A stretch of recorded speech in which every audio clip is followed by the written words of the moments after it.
Hi, welcome to MMT Mondays from Real Progressives. I'm Jeff Ginter. We've been doing this for a lot of weeks now, and I'm hoping you're starting to get the idea.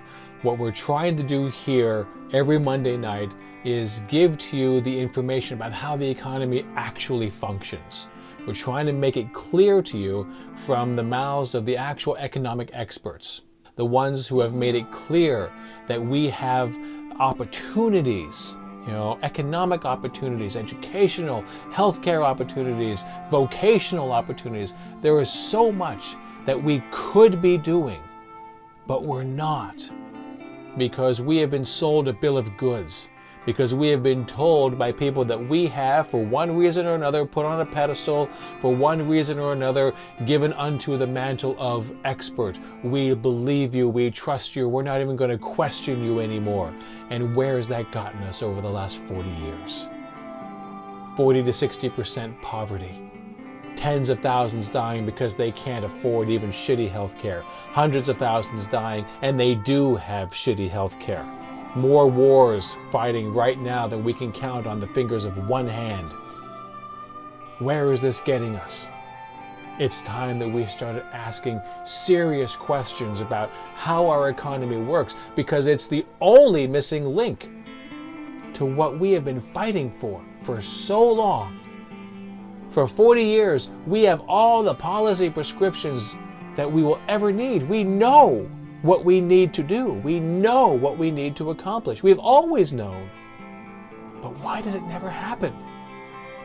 Well, because it's too expensive. Well, because you can't tax the people more. Well, because the oligarchs. Well, because there's always an excuse, and it's always an economic excuse. Once you've won the moral argument, once you've won the argument about why this policy is necessary, you always lose the battle, because you can't come up with a different way of paying for it. They have rammed a story of money down our throats, and we lap it up like kittens with a saucer of milk. But we die. So what are we going to do? We have to change our understanding of finance. We have to change how we understand economics. Where does money come from? So Professor Bill Mitchell is going to help us out. This is not an MMT lesson per se. This is a reframing of a progressive agenda. This is learning how we have talked about money, how we've talked about federal finance has harmed us, has given us mortal wounds, and how we can utilize language to be able to change the conversation, change the narrative, and thus change the understanding of the people that really matter. Us, you, me, everyone. The politicians, to hell with them. The oligarchs, to hell with them. We know who these people are. We know what they want. But they can't have what they want if we understand what the game is, if we understand how the economy actually works. They will fail miserably every time. That's what we're on about. That's what this is all about. So thanks for joining us. Please enjoy Bill Mitchell reframing the conversation for a progressive agenda. And I'll be back afterwards. Talk to you soon. May I introduce Professor Bill Mitchell.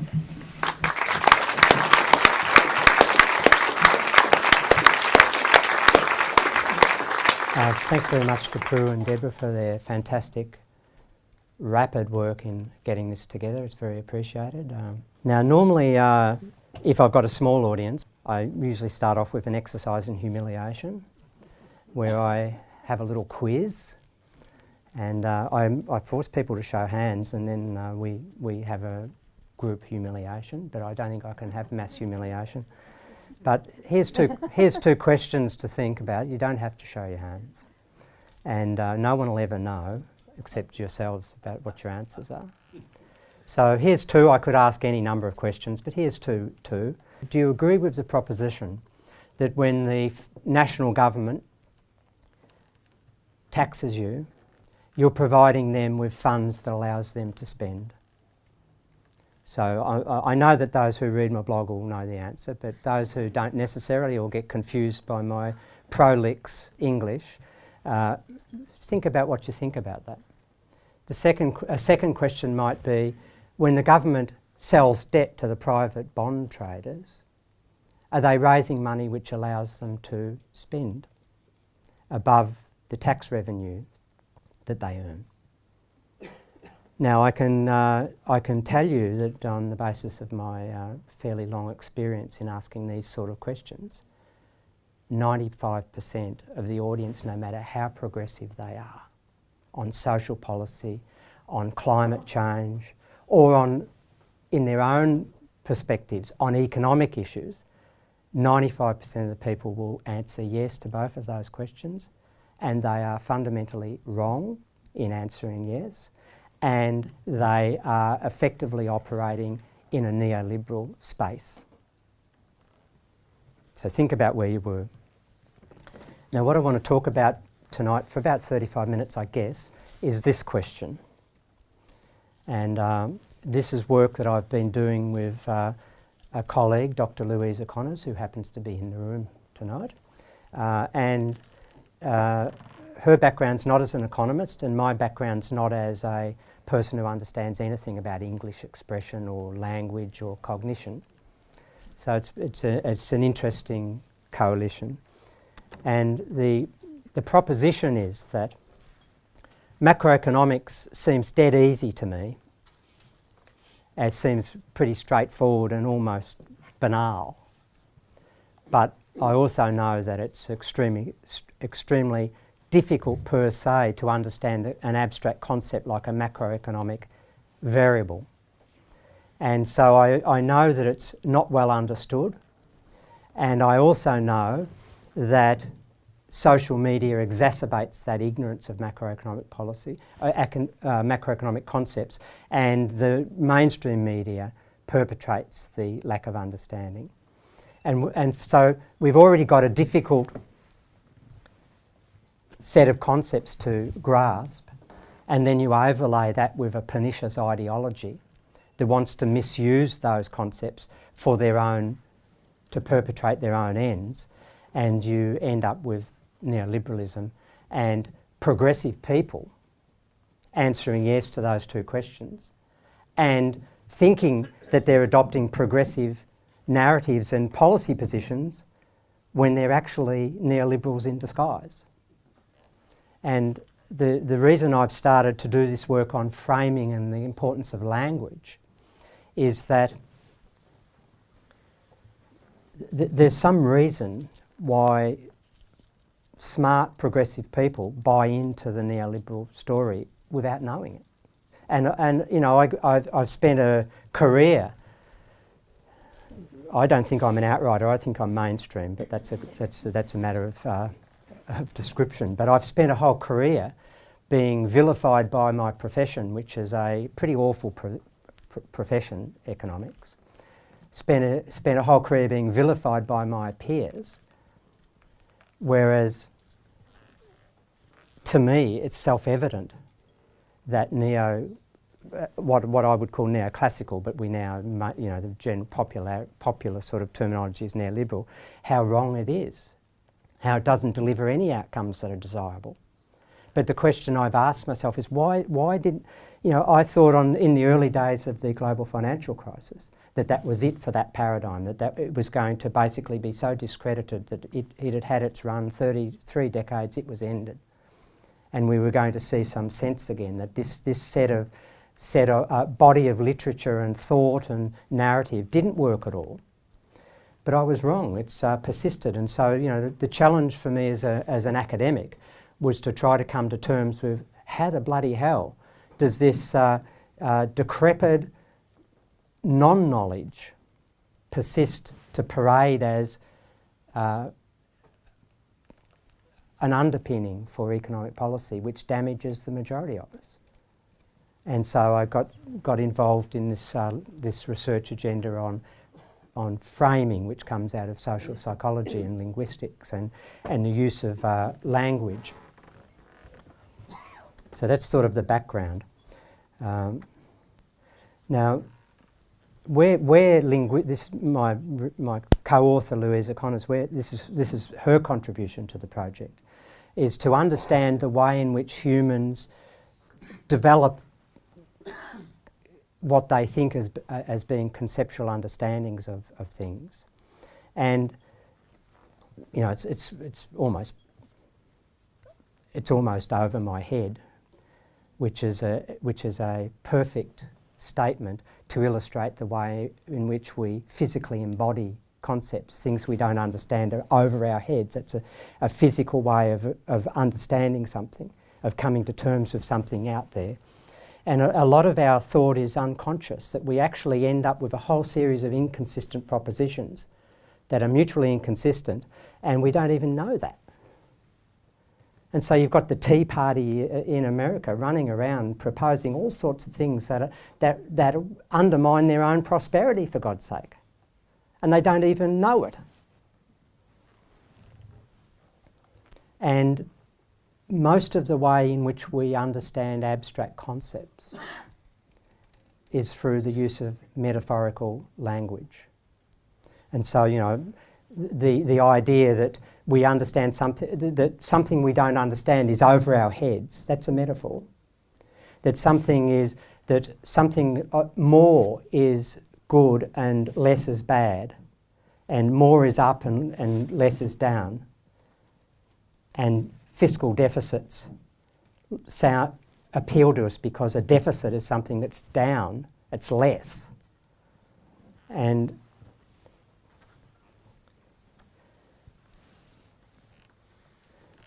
the way in which the mainstream economics persists in its dominance, its intellectual dominance, which, you know, it's not very intellectual at all, but the way it parades and maintains its dominance is because it strings together a series of linked myths and then buttresses them with a series of metaphors that are known to appeal to the way in which we relate to our external world and our framing of reality. And I hope this will come clear soon. So this is just a small sample of the sort of metaphors that are used by neoliberal media and economists and policymakers. You know, living beyond your means. You've all heard of these in various ways. You know, the metaphor is living beyond your means. Well, the intent of that is to engender a sentiment that there's something excessive going on, that there's some sort of sacrifice that's needed, and that cuts are needed because you can't live beyond your means. You know, spending like a drunken sailor. Our treasurer in Australia is always talking about government spending like drunken sailors. Well, you know, wanton irresponsibility. And so if you relate that metaphor to public spending, you've immediately got a negative response because of the way we think of that metaphor. And, you know, I could go through them all, but you know, mushrooming fiscal deficits. You know, something that's mushrooming out of control, just popping up like Topsy at the slightest inclination. You know, ballooning deficits, out of control, something just going wild. And so on and so forth. There's every day you'll see these in the financial media. You'll see the highest politicians in all of our countries using these metaphors. And they have a strict intent to undermine the public's confidence in macroeconomic interventions by governments, to undermine the confidence that we might have and the trust we might have in governments that seek to challenge the so-called self-regulating private market. And it's a body of theory that has no evidential basis, that is internally inconsistent as a theoretical body. You know, I could talk about that for years. It's a body of theory that has theoretical inconsistencies, has no real evidence base, yet it dominates because of the use of the language and the metaphors that buttress it and support it.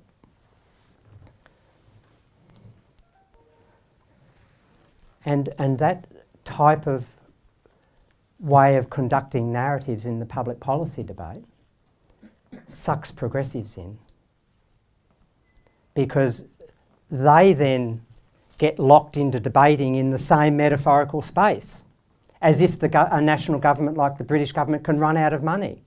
How can the British government that issues the pound run out of pounds?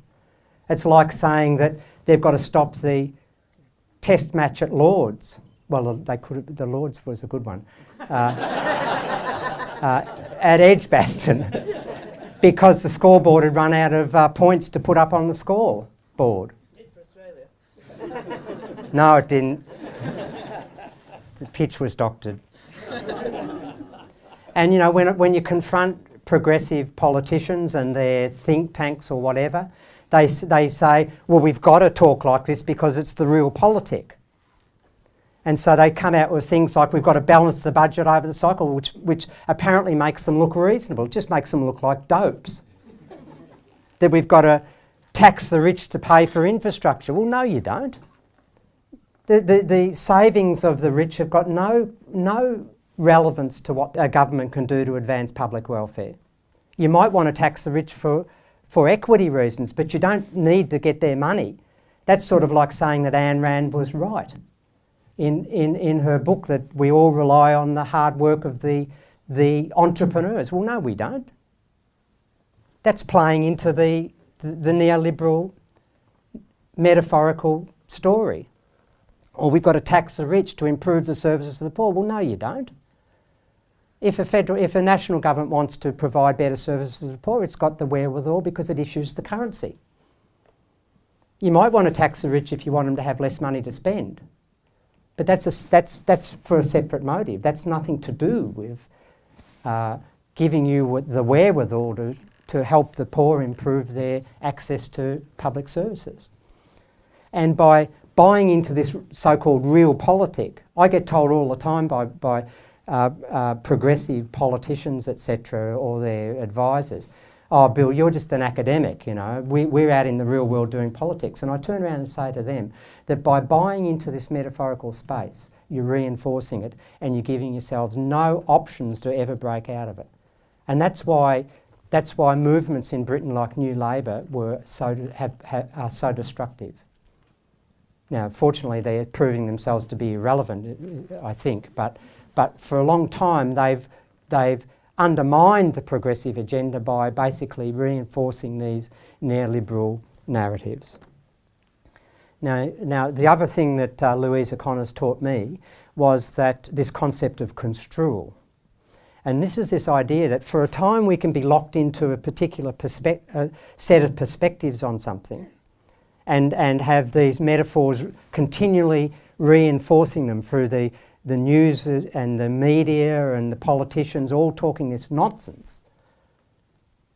But we have capacity as human beings through our cognitive processes and our understanding and use of language. We have the capacity to change the way we view something if we're confronted with a different set of metaphors and a different language. We can construe the same event that we thought about in one way today in quite a different way tomorrow. Now, to me, that's a very significant thing because progressive politicians and their economists have to understand this essential principle of language and social psychology and start leading again.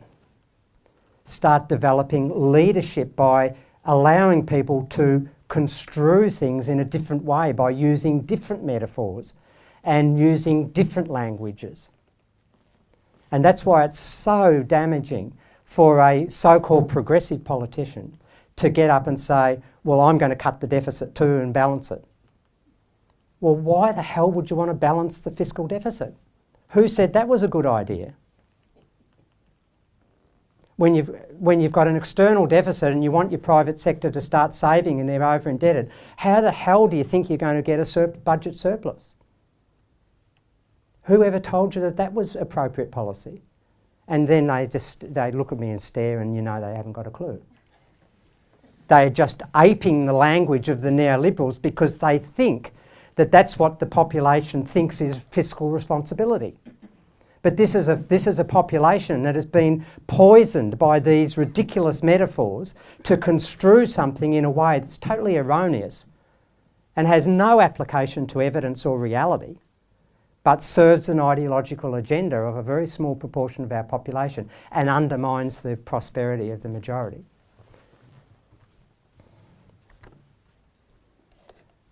Let's just have a few MMT lessons here, modern monetary theory lessons. The government faces the same budget constraints as the household. We're told that the national government who issues the currency is like a big household. Well, no, it's not. All us households, we have financial constraints. We either, to spend, we've got to get an income, we have to save and spend from foregone consumption, we have to sell stuff on eBay, or we have to borrow money. Well, the national government doesn't have to do that, ever. It issues the currency, stupid. And our own personal budget experience trying to deal with our credit cards and the rest of it has no application to a national government. It's totally irrelevant to the capacities and the opportunities that a national government has. A national government that issues its own currency can never run out of money. Ever, ever. Get that straight. That's the fact. Never ever allow a politician that you're supporting to say that and say that they can run out of money, and if they do, stop supporting them. Fiscal deficits are bad and fiscal surpluses are good. There's a whole lot of metaphors that support that proposition. Well, no, they're not. Neither of those propositions are necessarily true. It all depends. For a country like Norway that's running a huge external surplus from its North Sea resources, it's got very first-class public services, better than here, better than Australia. Its private sector is able to save as much as they want, and it can still run a fiscal surplus because their taxation revenue is so strong from the external receipts. So in that case, a fiscal surplus is good because it's taking money out which would create inflationary biases. But for a country that's draining spending through their external account, running current account deficit, and has a private sector that's totally over-indebted and needs to bring down its debt, a fiscal surplus in that environment is a disaster. And moving towards it's a disaster. And so it all depends upon the circumstances.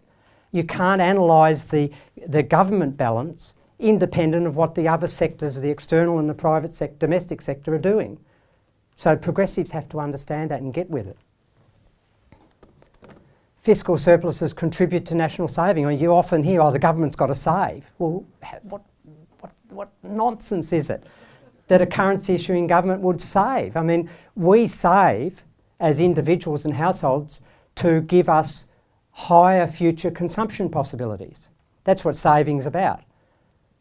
Well, a national government that issues its own currency can have whatever consumption possibilities it wants at any time now or in the future. It can buy whatever it wants that's for sale in its own currency, irrespective of what it's done in the past. So no, it's again this analogy with the household. It doesn't work. And the other point is when a national government's running fiscal surpluses, it's taking more revenue out than it's putting in the form of spending, and it's squeezing us as private citizens to run down our wealth. Fiscal deficits add to our wealth. Fiscal surpluses destroy private wealth. Progressives should be saying that all the time. Well, private wealth's a good thing. Makes our lives more secure. So why the hell would we support a policy position that undermined that capacity?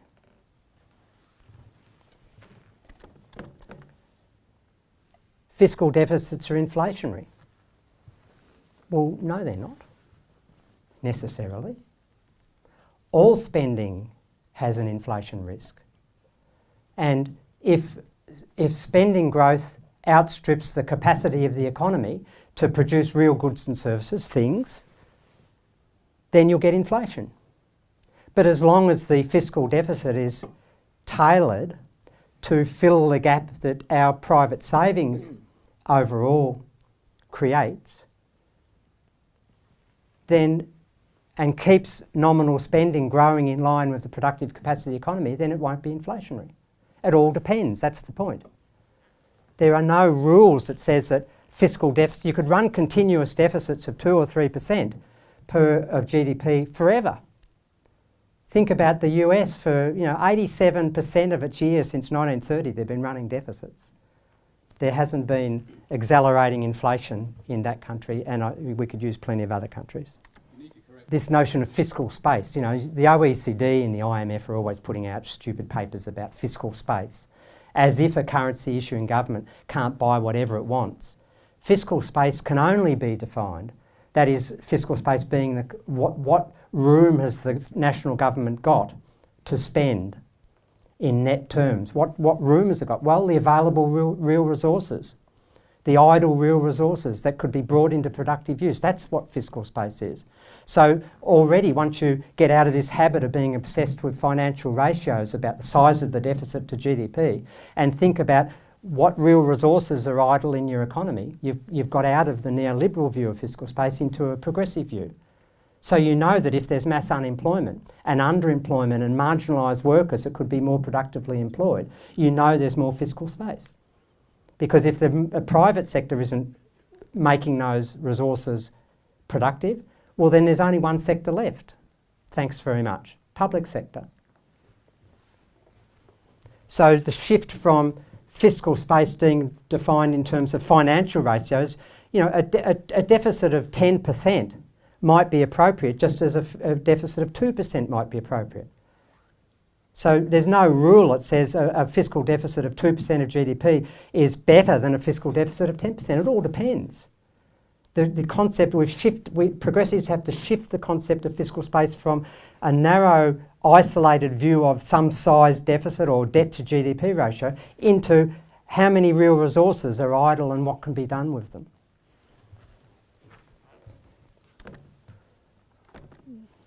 Okay, so now the last part of the story.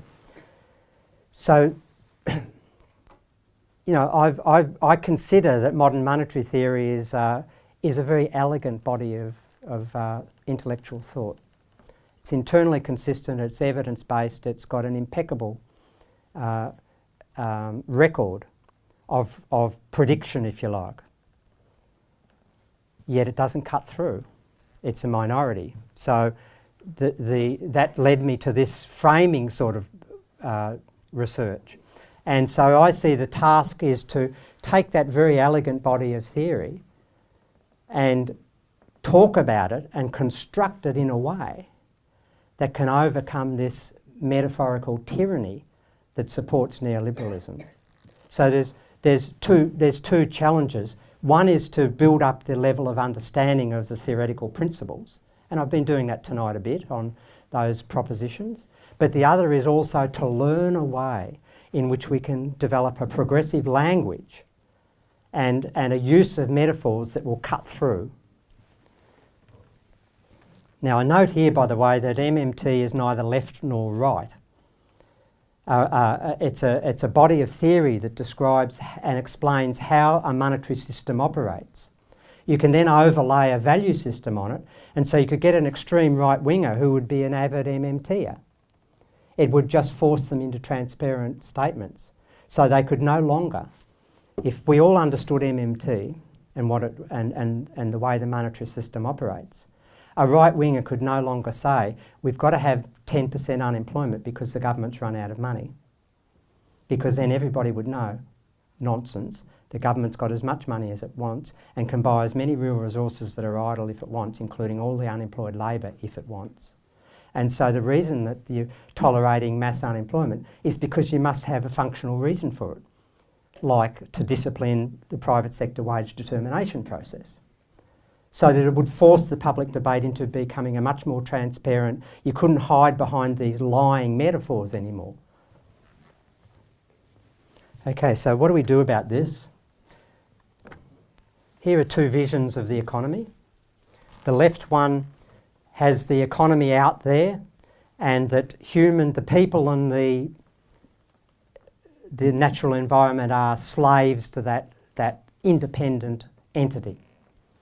And so you get a whole range of propositions that, for example, this is a natural entity. It will self-regulate if it's left alone, and it will deliver optimal outcomes if left alone. This is what students are getting taught all the time in economics courses, by the way, for those who haven't studied economics. They're getting indoctrinated into this nonsense all the time. That's why I say my profession's a disgrace. And there's this idea that if you impede that self-regulative capacity, then this economy will get sick. And therefore we all need to sacrifice and exhibit rectitude, engage in rectitude to make it better again. And that if anybody in this economy can improve their circumstances by endeavour and sacrifice. And so by implication, anybody who's getting left behind as the train's cruising along, the poor, the disadvantaged, are miscreants. They're to blame. There's no concept of a systemic failure. They're either to blame because they're lazy and haven't done enough themselves, or they're poor because the government has interfered with some regulation or minimum wage imposition or something else that's caused this economy to get sick. And of course the planet is just a free resource base. That's the neoliberal vision. And the metaphors that we talked about earlier reinforce that vision. And so that allows governments to say we've got to pull in our belts and we've got to take the bitter pill, using a medical metaphor. The vision on the right is what I call a progressive vision of the economy. And that is that people are embedded, not independent of the planet, we're embedded in the planet. If the planet gets sick, we get sick. And that the economy is a construction that we have created. The economy is us. We created it, we can control it, we can manage it, we can make it do what we want it to do. And we can do that through our agents, who are the government. And this recognises that an economy can have systemic constraints, that an individual has no power to overcome. And so we see the unemployed as being victims of a lack of jobs being created, not as being lazy people who want to soak up leisure and not work. We understand quite clearly that unemployment's a product of a lack of jobs. And that we also understand that the government is our agent and isn't a moral arbiter. So overlaying this, what's on the left-hand vision, is all this sort of Victorian morality.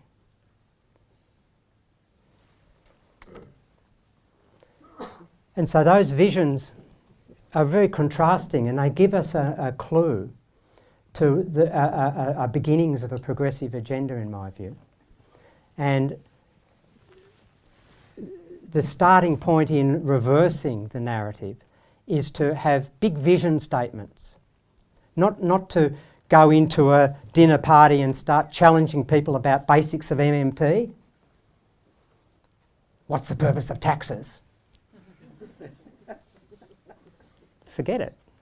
Start talking about the purpose of life and collective behaviour, and do we want to have everybody with opportunities? And for example, some years ago, a whole group of mayors in New Zealand created a movement that had massive political effect, where their mantra was zero waste of New Zealanders. A fantastic vision statement, zero waste of people. That the purpose of the economy was to have zero waste, and so therefore anything that we could identify as waste was intolerable, including unemployment and poverty and lack of public education and lack of training. Our youth, our future was another one of the things that they said. And these broad goals can't just be motherhood statements. So, some progressive politician can't just get up and say, we believe in full employment. Well, so does the right wing. That's what they say.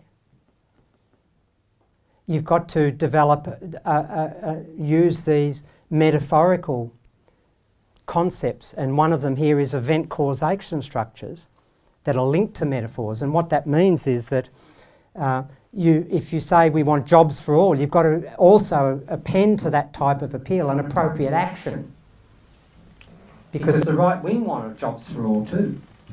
And so an appropriate statement is that we want jobs for all, and aggregate spending has to rise by X% to generate Y million jobs.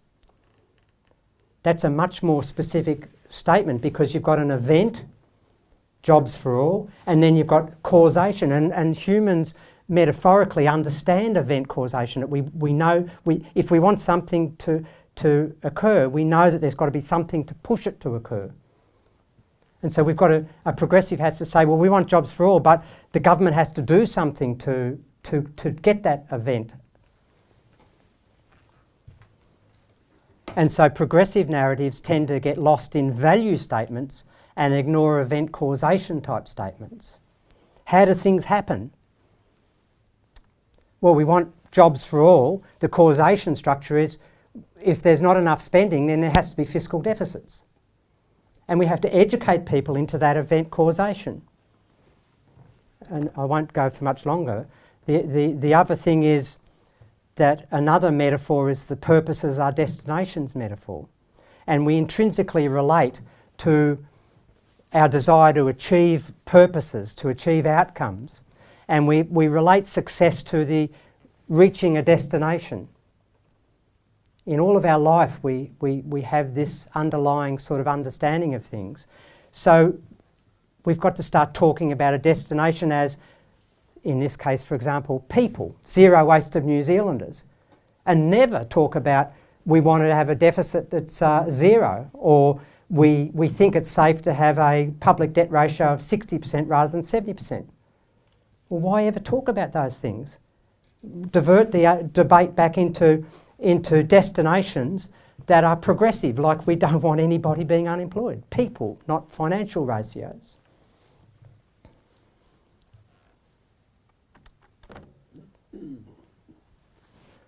So here's another example, we intrinsically are disposed to not liking government spending, because the word spent, think about it, I was out running this morning, and I could say quite definitely I was spent at the end of my run. I ran quite fast. Bad. Spent. It's gone. What have we got to show for it?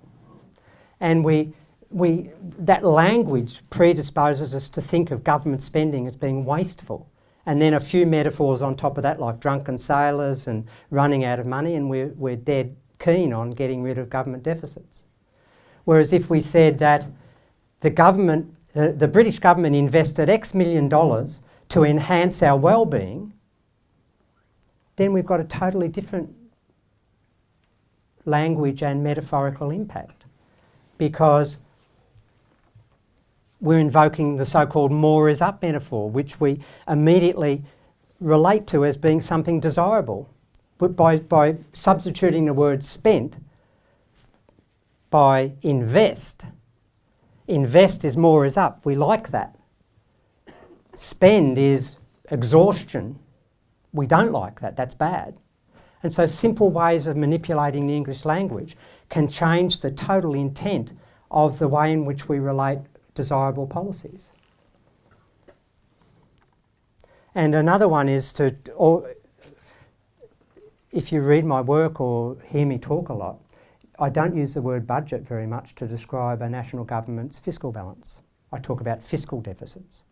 And that's because as soon as we use the word budget, the metaphorical link is back to our own experiences.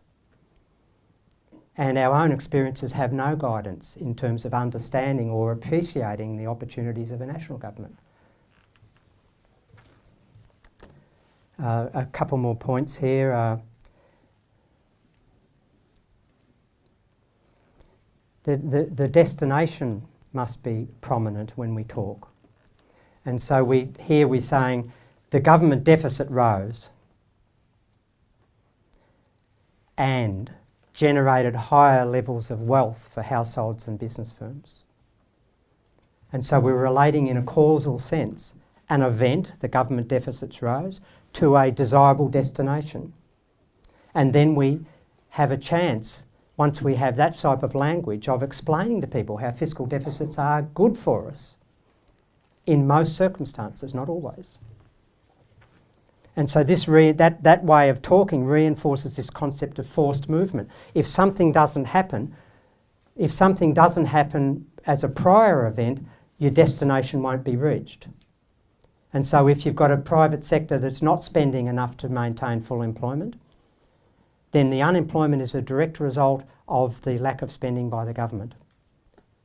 And so once you talk about the government deficit rose and generated higher levels of wealth for households and firms, you've tied the knot and you've reversed the more is up metaphor, because you've been able to combine one metaphor, more is up, and in this case deficits, higher deficits is a bad thing, the way we think metaphorically. You've overcome that inference by adding a purpose's destination metaphor, tying it together and crafting it in a skillful language. Okay, so I think that's where I'm going to finish. This is from John Maynard Keynes. I like this quote. The conservative belief that there is some law of nature that prevents men from being employed, that it is rash to employ men, and remember this was written in the 1930s, so it's the genders, we'll improve on that now, and that it is financially sound to maintain a tenth of the population in idleness is crazily improbable. The sort of thing which no man could believe who had not had his head fuddled with nonsense for years and years. So the point was that in the 1930s, we construed things quite differently because the language was different and the metaphors were different. And so, I don't know when, but if the progressive side of life and the manifestation into progressive politics gets smarter and stops supporting parties that talk about balancing budgets, then there is hope to manipulate the construal capacity in human understanding to really achieve a progressive end. And that's sort of what I guess I'm devoting my academic life to. Thanks very much.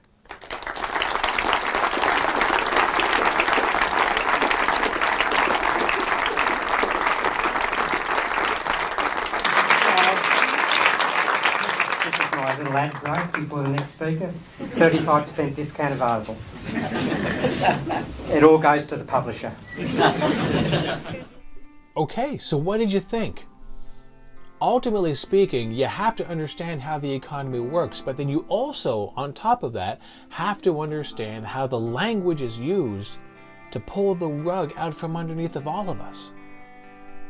Things like, the government spends like a household. No, it doesn't. It bears no resemblance in any way to a household. Nor does it to a corporation, nor does it to a municipality or a state. The federal government of a monetarily sovereign currency is completely different. And you have to understand this. It's fundamental because the people you are going to be voting for are going to throw these things at you all the time.